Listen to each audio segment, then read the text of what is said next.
Hindi bagay ang food business sa mga teacher. Agree ka ba? Hello mga boss, ako nga pala si Christopher Orbillo. Isa akong teacher at the same time food business owner.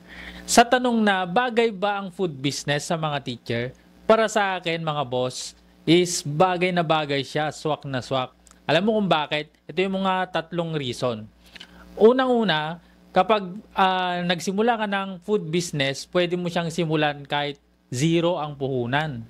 Ang gagawin mo lang, picturean mo lang, i-post mo sa social media at sabihin mo na nagbebenta ka nun. Pag may kumagat, edi may negosyo ka na. At pag walang bumili, walang kumagat na bumili sa binebenta mo, kahit wala pa, edi mag-test ka ulit ng iba. Ayan. Ang punto ko lang dito mga boss, bagay na bagay siya kasi hindi mo kailangan na mag-risk ng malaki para masimulan siya.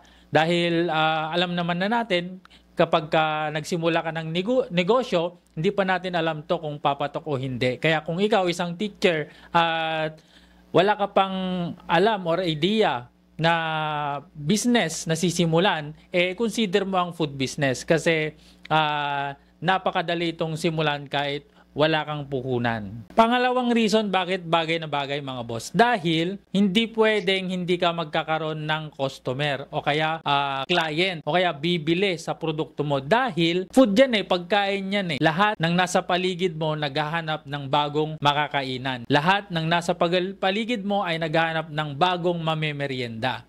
At kapag may nasimulan mo to at may bumili, makakagather ka dyan ng energy at momentum na magbenta pa ng magbenta. At dyan na magsisimula ang buhay mo bilang teacherpreneur. Ayan. Ang mahalaga kasi dito mga boss, yung may bumili.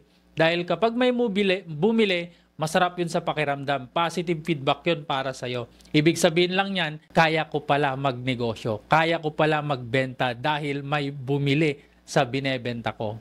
'Di ba? Ayos ba? Ang punto ko lang dito ay kailangan mong makabenta sa unang ininegosyo mo para ito yung energy na balik sa iyo pag may bumili, ito yung gagamitin mo para makapag-move forward ka pa.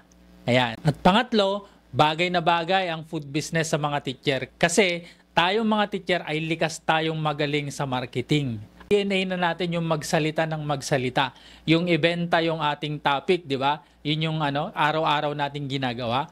At kapag ito, nagamit natin sa pagbebenta or sa pagmamarket, ang laki ng balik niyan sa atin. Lalong-lalo na sisimulan natin ito sa pagbebenta ng pagkain.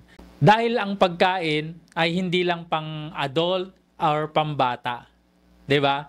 Kaya maski yung mga tinuturuan natin kapag nabanggit lang natin o na-example lang natin na meron tayong negosyong ganito, food business, maku-curious yung mga bata at gustong-gusto rin nilang matikman. At ang maganda diyan, iimbitahin pa nila yung kanilang mga magulang na i-try or subukan yung binebenta mo. Yun yung malupit diyan. Kaya bagay na bagay ang food business para sa mga teacher katulad mo na nanonood ngayon. Ang punto ko lang dito mga boss ay walang maganda o pangit na negosyo. Nasa nagpapatakbo, nasa nagsisimula ng negosyo, nasa kung sino yung nagnenegosyo. Ayun yung punto ko dito mga boss. Kasi lahat ng mga negosyo maganda at lahat din ng mga negosyo pangit. Nasa sayo na kung paano mo ito magawan ng paraan or maging creative sa pagpapatakbo nito. Ayos ba? Advice ko sa'yo, pasukin mo yung negosyong madaling simulan. Hindi para kumita, kundi para matuto kung paano magnegosyo ng tama. Malugi ka man, at least sa pagkaluging mo to, baon mo ulit yung aral na makapagsimula ulit ng bago, makapagsubok ulit ng bago. Hanggang sa mahanap mo yung talagang negosyo na para sa'yo, na babagay sa'yo. Alright? So, yun lang mga boss. Maraming salamat at kita-kits tayo ulit sa susunod na video. Bye-bye!